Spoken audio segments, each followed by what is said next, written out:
Good afternoon, and thank you for joining us for this news conference to update you on our progress to invest American Rescue Plan funds to support business activity and maintain a robust local economy in Lincoln. And joining me today are Jill Baumberger from Community Action Partnership and Rachel McGill, who is the executive chef and co-owner of Dish Restaurant. This month marks the 2-year anniversary of the American Rescue Plan Act's passage, and this historic legislation, and particularly the direct funding that it allocated to state and local governments, has provided critical support to our community and communities across the nation. Here in Lincoln, my administration immediately recognized the unique opportunity that the American Rescue Plan presented for our local economy to emerge from the pandemic stronger and more resilient.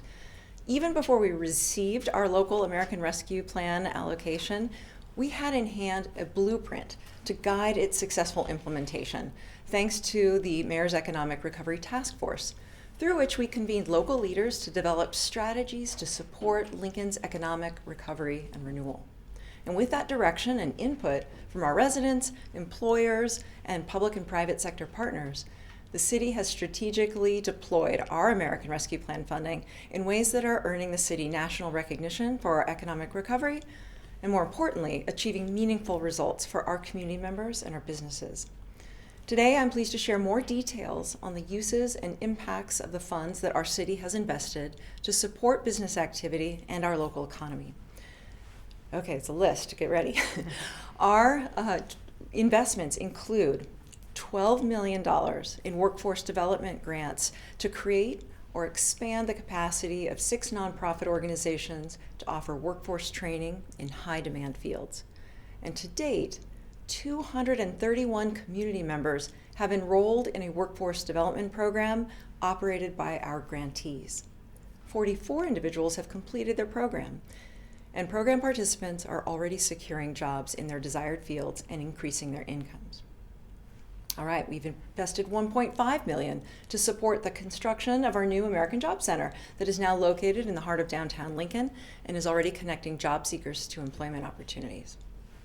We invested $6.8 million in business, mortgage, and rental assistance to stabilize and grow 263 businesses most impacted by the pandemic. We've invested $1.3 million to help over 160 small businesses pay their water and electric bills for up to 1 year through our utility grant program. Then we invested $4.3 million to support 15 local tourism nonprofit organizations whose operations were impacted by the pandemic. To sum up, we have dedicated over half of our local allocation of ARPA funds to support our workforce, small businesses, and Lincoln's economic vitality. And this doesn't even include the commitments we have made for Lincoln's new youth ball fields complex, the music district, and our parking enterprise fund, all of which support economic growth and vitality in Lincoln. I'd like to invite up now Jill Baumberger from Community Action Partnership, one of our grant recipients, to talk about their work to help trainees obtain credentials in a truly vital field for our future, early childhood education. Jill? Thank you, Mayor Gaylor Baird, for inviting Community Action to join you today to share an update regarding our on-the-job training program, made possible by a workforce development grant awarded by the City of Lincoln. The work done by early childhood educators is an incredible investment in our community's future and essential to its success. Yet, we know we're facing a severe workforce shortage within the sector. Community Action's on-the-job training program gives participants the support they need to advance their careers in early childhood education, strengthening our whole community. Within this program, participating individuals are employed by Community Action Head Start, while also pursuing the relevant early childhood education training program of their choice, whether that be the Child Development Associate Credential, Associate's Degree, Bachelor's Degree, or others. A stipend is also available for qualifying participants as they progress through their training. And then once the relevant credential is received, individuals are eligible for a pay increase and promotion within Community Action Head Start. The early childhood workforce is facing a shortage, including in the Lincoln community. This program addresses this need by reducing barriers for individuals to enter and advance within the field. And it's working. Our workforce development grant enabled us to Community Action to hire a full-time on-the-job training coordinator last spring to provide professional development coaching to program participants. Over the past year, 26 individuals participated in Community Action's on-the-job training program. Of those, 5 continue to work towards an associate or bachelor's degree in early childhood education. 21 registered to attain their child development associate credential. 3 have been promoted with a wage increase, and 4 have already earned their CDA credential. Over the next 2 years, we look forward to continuing to partner with program participants in their professional development goals and to welcoming new participants looking to advance their careers in early childhood education. Our goal is to support 70 participants throughout this 3-year program. This program strengthens more than just participants' careers. It also builds Community Action's talented early childhood workforce and that of the Lincoln community. To participate, individuals must be employed by Community Action. A list of our current position openings is available on our website, www.communityactionatwork.org. Thank you. Thank you so much, Jill, for all the efforts at Community Action Partnership. Our next speaker is a small business owner who brings a lot of flavor to Lincoln. Rachel McGill is the executive chef and co-owner of Dish, and her restaurant receives support through our American Rescue Plan's Business Mortgage and Rental Assistance Program. And I'd now like to invite Rachel up to say a few words about what this support has accomplished for her business. Thank you. Thank you, Mayor.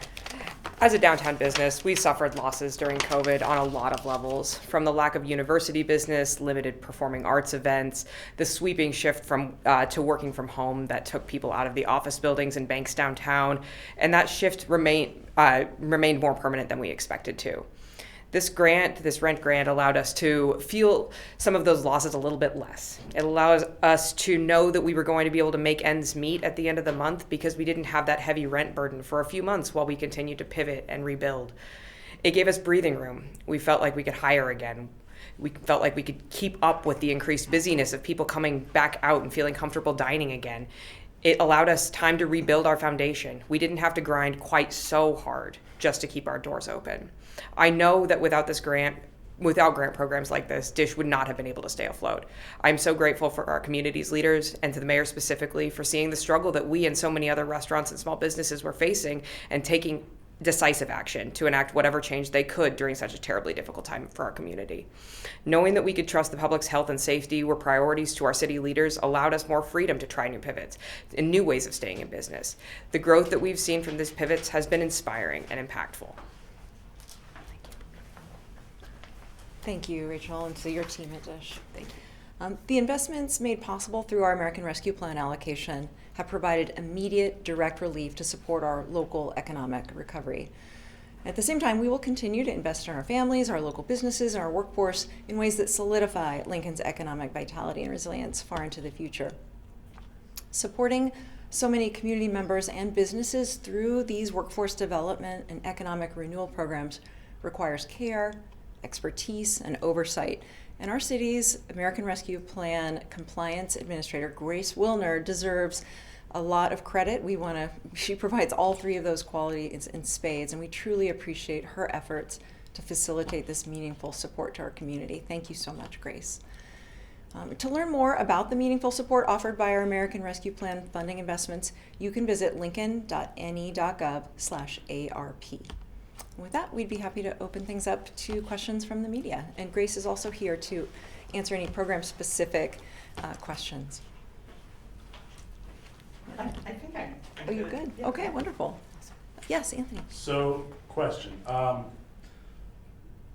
You talked about what has already been done. You still have more funds available, I believe, to use. So what are kind of the next things that Lincoln's looking at using the ARPA plan, ARPA money for? Yeah. Well, one of the things that I mentioned was the music district. we've set aside some money to improve infrastructure that can support that new downtown district that builds on our robust live local music scene. We'll be looking to invest in alleyways and streetscapes and other spaces that allow for more people to gather to enjoy our live music downtown. I don't know, Grace, if you have another. And You can come here. yeah, all of our dollars are currently allocated.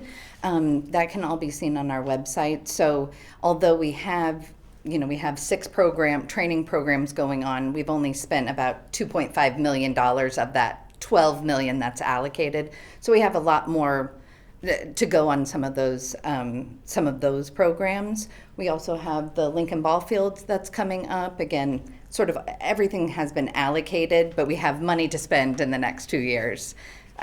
So. Hey, do you have any, I do have a question. Do you have any grants pending, or will you apply for any more grants for state ARPA money? I think you've got some state ARPA money for, I think, the Haymarket Park. Yeah.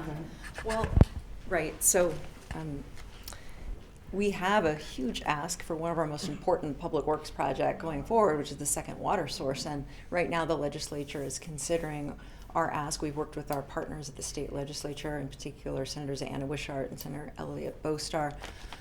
The funding that they're contemplating would be American Rescue Plan funds. Okay. Yes. Is there a timeline as to when you need to spend all the money given? And if so, what does that timeline look like? And how much time, I guess, do you need to spend it all? Yeah, great question. Yes, there is a timeline. We know that the priority of the American Rescue Plan was to get these dollars quickly into the hands of people who needed them the most and businesses that needed them the most. So that was one of the reasons why we were so happy to have that blueprint from our Economic Recovery Task Force. We immediately knew how to prioritize these dollars and then worked very hard to efficiently and equitably get them out the door. To Grace's point, they've been obligated. These are multi-year contracts. We do have a couple of years to expend the dollars. Is it 2026? Yeah, and by the end of 2026, all dollars have to be spent or they're returned to the federal government. So that's our drop dead date. Yeah. Any other questions? Okay, well, thank you so much for tuning in. Thank you so much to our grantees for the incredible work you're doing on the ground in the community. Thank you for hanging in there. Thank you for continuing to provide our community with so much. And we're just really pleased to be able to share how we're supporting business activity and economic vitality in Lincoln. We're going to keep at it. Thank you.